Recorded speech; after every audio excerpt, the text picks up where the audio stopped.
കേട്ട് ഞാൻ കേട്ട് എന്തോ ഒരു കമ്പിടിച്ചപ്പോഴേക്കും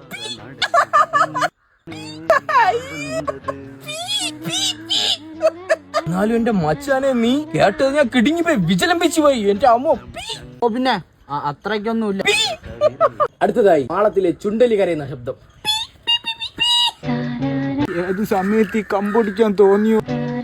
എന്താ അപ്പൊ അന്ന് ജിമ്മിൽ നീ ആയിരുന്നല്ലേ? പാവം, ഞാൻ ചുമ്മാ വെറുതെ ജിമ്മിലെ കോച്ചിനെ സംശയിച്ചു. ഓ ഇനി എല്ലാം ഞാൻ. നീ തന്നെ ഇതേ സൗണ്ട് തന്നെ ഞാൻ കേട്ടു. സത്യമായിട്ട് ഞാനല്ലേ?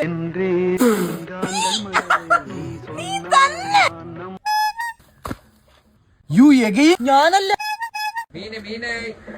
രണ്ടും ഒരേ സൗണ്ട്. നീ എവിടെ സൗണ്ട് കേട്ടാലോ അത് എന്റെ തലയിലാവൂല്ലോ. ഇനി മുതൽ നീ വെറും അനന്തമല്ല, അനന്തു. റെക്കോർഡ് ചെയ്യേണ്ടതായിരുന്നു. എന്തിനി? അല്ല, ഫോണിൽ നോട്ടിഫിക്കേഷൻ ട്യൂണായിരുന്നല്ലോ.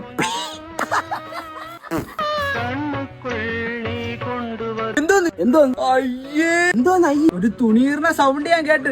അതിന്റെ ചെരുപ്പ് പറഞ്ഞ സൗണ്ട്. ഒരു സിംഹം ഗർജിങ്ങനെ നടക്കുന്നു. നല്ലവന് വിട്ട ശബ്ദത്തിന്റെ പിതൃത്ത എന്റെ തലയിൽ കെട്ടിവെക്കാൻ നോക്കുന്നോടാ പി അനന്തു.